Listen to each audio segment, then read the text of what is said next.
মই শ্ৰী হিমন্ত বিশ্ব শৰ্মা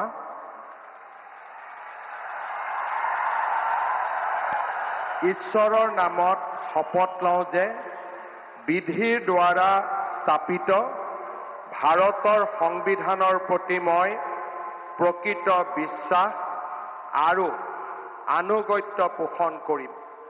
মই ভাৰতৰ সাৰ্বভৌমত্ব আৰু অখণ্ডতা অক্ষুণ্ণ ৰাখিম।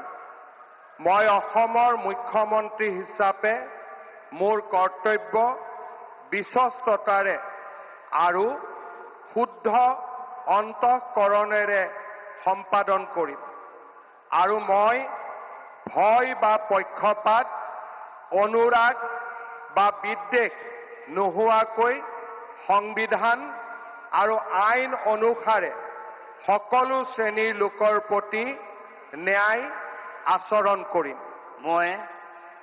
মই শ্ৰী হিমন্ত বিশ্ব শৰ্মা ঈশ্বৰৰ নামত শপত লওঁ যে মই অসমৰ মুখ্যমন্ত্ৰী হিচাপে মোৰ কৰ্তব্যৰ যথাযথ সম্পাদনৰ বাবে আৱশ্যক হোৱাৰ বাহিৰে মই এনে বিষয় যি অসমৰ মুখ্যমন্ত্ৰী হিচাপে মোৰ বিবেচনাৰ বাবে অনা হ'ব বা মোৰ জ্ঞাত হ'ব তেনে বিষয় মই কোনো ব্যক্তি বা ব্যক্তিসকলৰ ওচৰত প্ৰত্যক্ষ বা পৰোক্ষভাৱে অৱগত বা প্ৰকাশ নকৰিম।